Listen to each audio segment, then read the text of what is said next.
dans les années qui viennent. Et toujours dans l'actualité économique, on en vient au parcours du combattant du crédit immobilier. Selon un récent sondage, plus de 8 Français sur 10 rencontrent des difficultés pour financer un achat immobilier. Oui, les temps ont bien changé. C'est parfois un mur du refus qui leur est opposé, même pour ceux qui gagnent bien leur vie et qui présentent des garanties. Regardez l'enquête de Clémence Delabaume et Nicolas Auer.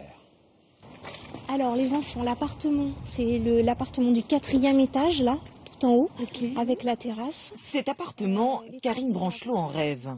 92 mètres carrés au prix de 372 000 €. Et il y aura un ascenseur, les enfants. Yes! À 42 ans, elle en est convaincue, elle peut se l'offrir. Alors début septembre, elle franchit le pas, signature du compromis de vente. J'ai eu la chance de profiter d'un appartement qui s'est libéré dans ce programme, voilà, parce que mes prédécesseurs n'ont pas réussi à obtenir le crédit. Mais pour elle aussi, le crédit, c'est la galère. Depuis la signature du compromis il y a 2 mois, déjà 6 refus de prêt. Là, on me dit, nous sommes au regret de vous indiquer de ne pas pouvoir accorder le concours sollicité. Et là, c'était quoi la raison ? Là, la raison, c'était un taux d'endettement supérieur à 33% qui les empêchait de donner une suite favorable. En clair, le remboursement mensuel de son crédit atteindrait 37% de son salaire, beaucoup trop aux yeux des banques.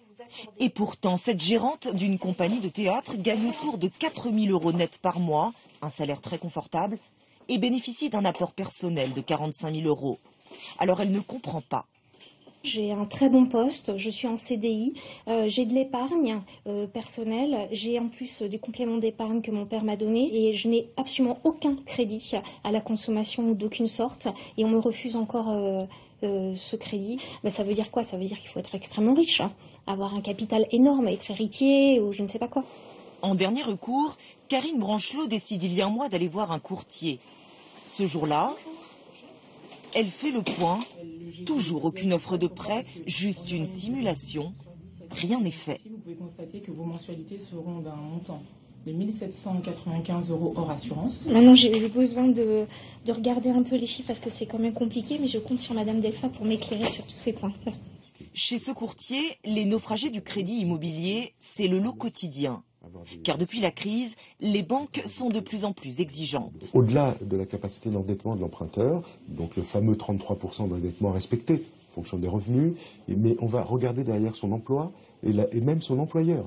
On ne faisait pas ça hier, on regardait s'il y avait un CDI, une ancienneté, mais aujourd'hui on va regarder si l'employeur est solvable. C'est ce soir que Karine Branchelot devait présenter son offre de prêt.